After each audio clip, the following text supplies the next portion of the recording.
So could you describe what your pathway looked like for running and eventually becoming the district attorney for Salt Lake County? Sure, absolutely. In terms of just in my professional capacity? Yeah, professional or Okay. personal as well, either or. Okay. Well, I mean, my personal family history is that my dad emigrated from India in 1969, and he came to the U.S. in '69. He left India with $10 to his name. He actually arrived here with $40 to his name. He had a connecting flight in London. And the rest of the family, my brother and I and my mother, we joined him in 1971. We came to Salt Lake because my uncle had been here, and my dad came here, as I sometimes say when I give speech or just talk honestly. I say, my dad came here not to be a Republican or a Democrat. He came here to be an American, and the ideals that this country represented. Justice, fairness, equality, and truth. He wanted to give us the opportunity to participate in that American dream, and my brother and I were very lucky to do that, and he instilled that. My brother is a successful head and neck surgeon, and I had the privilege to go to law school, and when I was elected as the Salt Lake County District Attorney, I believe at that time I was the first Indian-born district attorney elected in the history of the United States of America, and that happened here. And those values, those ideals, are something that my father really instilled in us, and he always said, no matter what level of success you achieve, one of the responsibilities that you have is to nurture that dream for everybody else, just like you've had that privilege.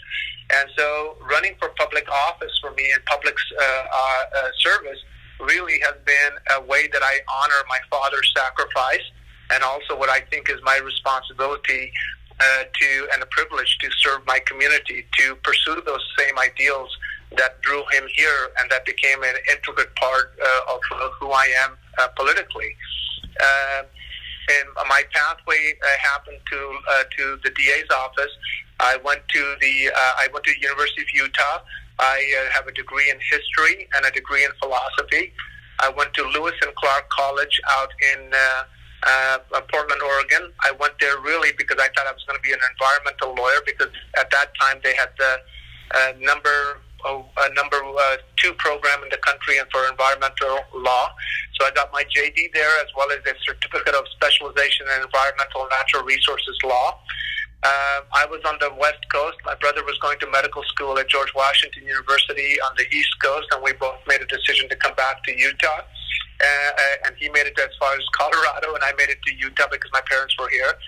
So when I came here, I had, I got my first job as a contracts attorney, at Layton City. And they very quickly asked me if I was interested in prosecution. I was, so I worked for Layton City as a line prosecutor, as a city, and then 6 months later, I came to Salt Lake City, which is the capital city here. I worked for a little bit over a year as a city prosecutor, and then I went to the Salt Lake County District Attorney's office. I was there for roughly about 5 years. I was on the criminal side for about 4 years. With the arson fraud unit, focused on white-collar crime prosecution. I did a whole series of cases, which are now called human trafficking cases. So there were sexual exploitation for profit cases at that time, exploitation of prostitution cases. I also was moved to the civil side my 5th year there. I was in-house counsel to the health department, but I also started doing working with we created what's called an environmental task force. And I also did the first series of environmental crimes prosecutions as a prosecutor from that side as well. At that time, we had a mayor who got elected as the mayor of Salt Lake City, Rocky Anderson. And Rocky Anderson contacted me and appointed me as the chief city prosecutor for Salt Lake City, which is the largest municipal prosecutor's office in the state. And so I got appointed as the head of that office, and I was in that position at that time. And at that point, I started on a path to working on therapeutic justice and restorative justice programs. So I've been a huge advocate for therapeutic justice programs. I helped start the very first mental health court in the state of Utah. I also helped start the DUI court, the domestic violence court, misdemeanor drug court, a prostitution outreach project, the Johns program, and all of these are therapeutic justice programs that look to transition people out through their addictions and mental health issues. So criminal justice reform became a big issue for me, and this is going back to the early 2000s. And so I helped create a series of programs that addressed the issue of therapeutic justice and criminal justice reform at that time. In 2006, I ran for district attorney, and I lost in a very close race. So I went back and re-ran for district attorney in 2010, and I was successful at that time. And so I was really the first minority and certainly the first Indian city prosecutor who was appointed in the history of Salt Lake City. And then in 2010, as I indicated, I became, I think, the first Indian-born district attorney who was elected to the district attorney in 2010. I ran for re-election in 2014 and was re-elected in 2014. And I'm now running for my third term as a district attorney here from the Democratic side. While both as a city prosecutor and as a district attorney, I've championed issues of criminal justice reform. I've advocated for a systems approach to criminal justice reform, arguing that criminal justice system needs to be looked systemically rather than individually. And the key is to bring all the key stakeholders and partners together who are systemically connected to each other if we want to talk about less sustainable reform. So as I said, I helped start the very first, even when I was the city prosecutor for those 10 years before I became the DA, I was also cross-designated as a deputy district attorney at the same time, and I helped start the very first mental health court in the state of Utah at the district court level to take in felons. And that's a great example of my philosophy. We've been able to use mental health court for the mentally ill, and this is going back almost, as I said, almost 18 years, 17 years. So there were only a handful of such courts at that time. So instead of punishing people, we use an opportunity, using jail as a punishment, we really use it as an opportunity for stabilization. And what we've been able to demonstrate is that we can reduce recidivism rates from about 72% down to 19 to 22% by getting medication to the mentally ill rather than simply cycling them through. But that also taught me that it's not just simply what we do in terms of prosecution, it's also about how we transition them out, and that implicates the broader issue of concerns from everything from transitional housing to Medicaid expansion to ongoing treatment sustainability and employment and all of those. And those insights became part of my sort of makeup when I transitioned to the county. And there's a committee called the Criminal Justice Advisory Committee, and I was participating with them from 2000 onwards, and we took that same approach of therapeutic justice and built a coalition between policymakers at the county level and to take a systemic approach. And so in a strange way, even though we're a conservative state, both the city and the county, and Salt Lake County is the largest county office in the state of Utah, district attorney's office. It's not only about criminal prosecution, but also I am the civil counsel to a $1.3 billion corporation, which is Salt Lake County government. So I have a civil responsibility. So my clients are Salt Lake County government, as well as every elected person in Salt Lake County, which is the mayor, the council, the sheriff, and everybody else. So I wear both hats. I am the lead prosecutor as the county attorney for criminal for serious crimes, but I'm also the civil legal counsel to county government, and those are the dual hats that I wear. The other thing that I did is that because of my previous relationship with Salt Lake City, most recently I was able to, a few years back, I was able to combine the two offices, which is bring this largest municipal prosecutor's office and marry it up through an interlocal agreement with the largest district attorney's office in the state, and that really roughly gives us approximately about 40% of all crime in the state of Utah is prosecuted by our two combined offices. Now, that not only gives us a significant footprint, but it also is very fiscally smart. I'm a fiscal conservative, so I'm saving for example, through that example, I'm saving roughly about $500,000 to the city, which we then I split it evenly with them, so they're benefiting fiscally, and I'm benefiting organizationally. My sort of description for myself is I'm fiscally conservative, I'm socially responsible, and I'm personally accountable. One of the things that I do as a public prosecutor for the last 18 years is that my goal has been to demonstrate that public institutions can be positive conduits for change, but I believe in transparency, accountability, and accessibility to our community as public servants. So I make my office available and myself available every Friday to any citizen who wants to come down here, because I want them to be able to have access to me personally, and that's really served us well.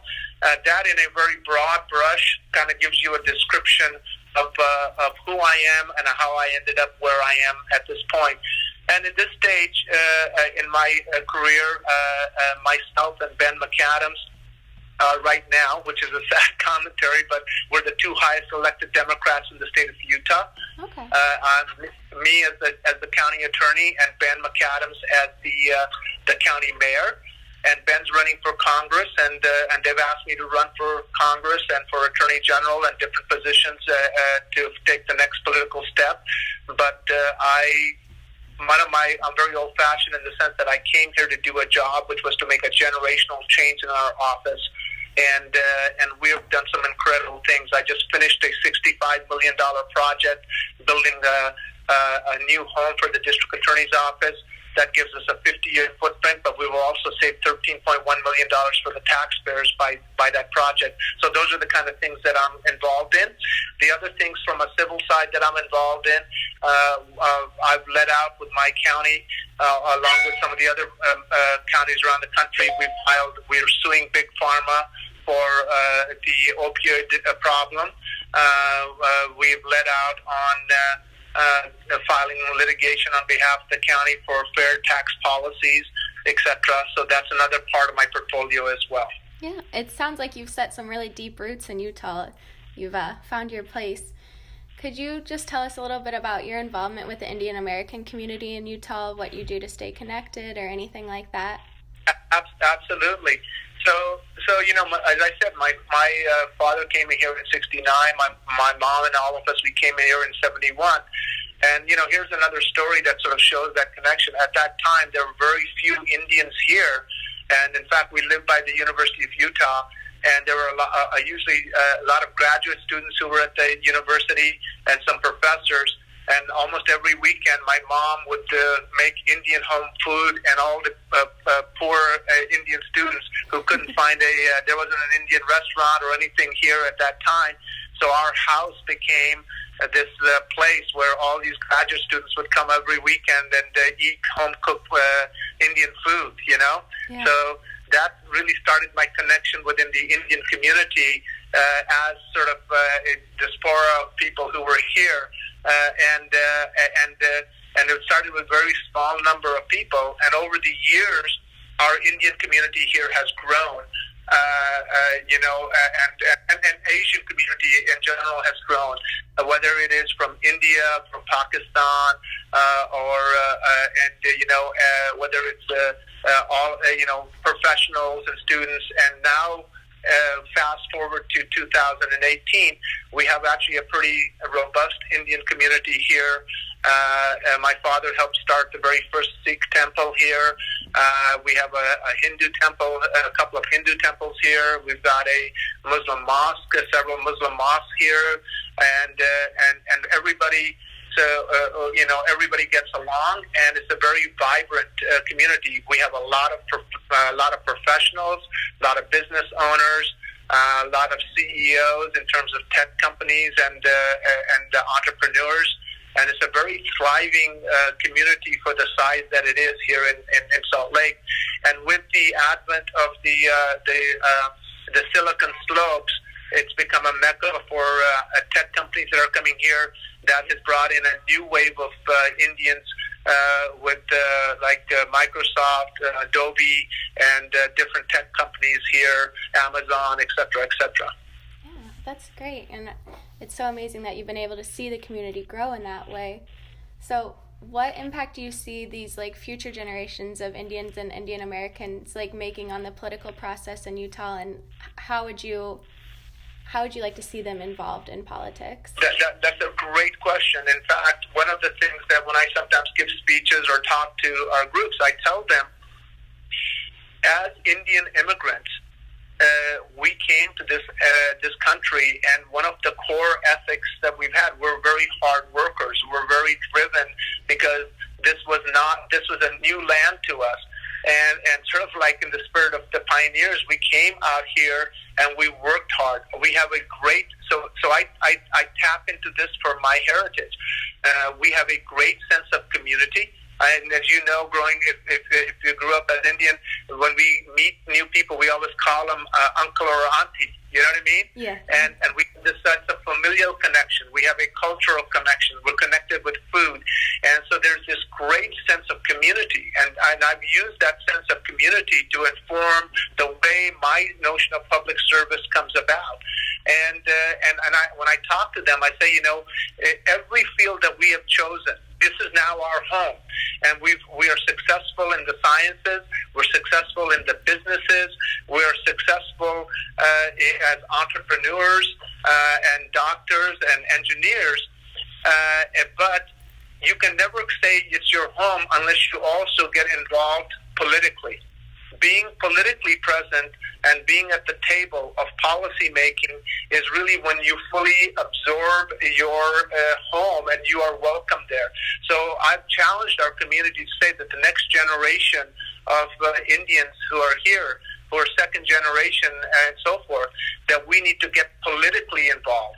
And I think you're starting to see that not only locally here, but around the country as well. We're starting to see, our mayor who was elected out in New Jersey, our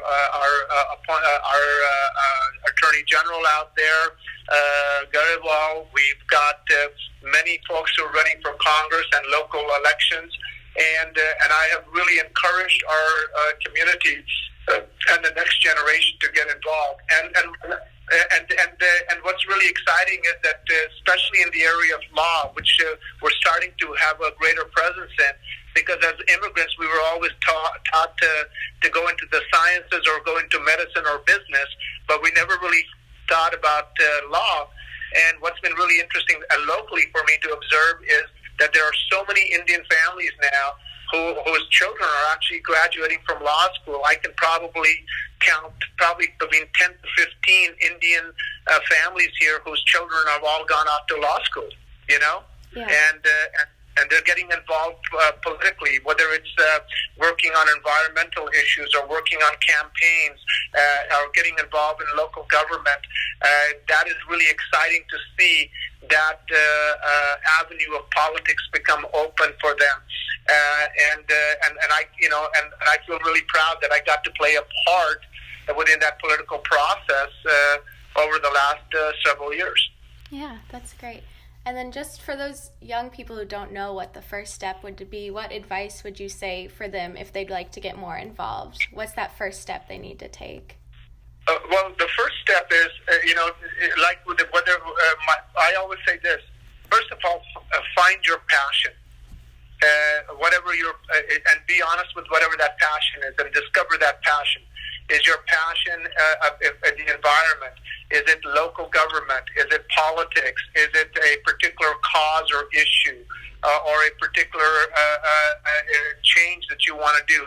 Find your and nurture that passion and let that passion guide you. And because when you recognize and allow your passion to come forward, then it becomes such an, you find more joy in it, and you work harder at it, and you find greater success at it because it comes a lot more easier to them. So find that cause, find that candidate, find that issue, embrace it, and get involved. And also, I'll be honest with you, Victoria, I remember the first time I decided I wanted to run, and I went to some people within our local politics, and I told them that I wanted to run for district attorney, and they looked at me and they said, well, here's very simple. And they go, this is just an honest assessment. You're not white. You're not LDS. You're from another. You're from a different culture. There's a slight accent in the back of your voice, and that you'll never be able to raise any money, and that's why maybe politics isn't your thing. And I kind of looked at him and I said, all those things that you've said, if I had accepted those as a premise, I would have never achieved half of the things that I've achieved in my life. So my second part is, don't be dissuaded. Don't let anybody tell you that you don't have a right to get engaged and own that space, because you can and you should if you want to. And so don't let the naysayers or people who will throw those obstacles up in front of you deter you from pursuing those dreams. Look, one of the reasons, in fact, my being an Indian actually was my boon, because our Indian community is very generous. They're very supportive, and a core of my initial fundraising comes from that core Indian community, which it was my Indian community that gave me the opportunity to compete and be engaged on an equal footing within my new home. So my success is tied intimately to my Indian community, which helped me realize my dream and make this a political possibility for me. Yeah, that's great. Thank you so much. One more thing, which is I have supporters who, because I am Indian and of the positions that I hold, and they've seen my record, I have people who contribute to me from around the country, not just locally. And I think that has been another incredible thing, because I think we want to celebrate the success within our community. And I think that gives us a very important level of support. But the other thing is, like I said, think about our culture. Think about our core values. And our core values are hard work, discipline, a sense of equality and justice that we have, a deep sense of community and family that we have. And all of those are core values which play really well consistently with the core values of what America is all about. America rewards hard work. It rewards discipline. It rewards that effort. And I think we are hungry, we work hard, and we're passionate about these things, and we have great sense of community, and I think that gives us a natural advantage to pursue public service and the political theater. Yeah, thank you. I think you put that really well. Do you have any last words of advice or anything else that you'd like to say real quick for us? No, my last bit would be, chase your dreams. They're absolutely achievable, and don't let anybody ever tell you that you can't have them. In fact, when they tell you, take that as a challenge, and just I always say it this way: if you can dream it, you can achieve it. You can make it happen.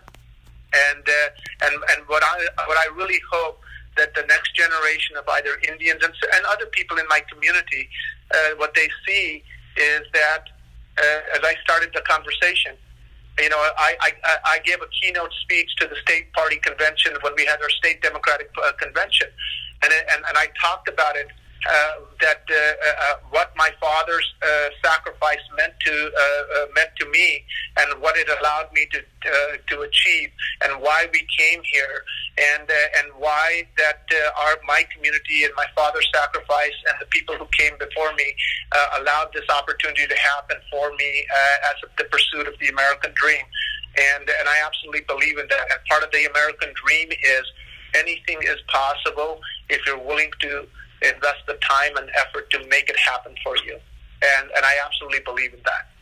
Yeah, that's great. Thank you so much.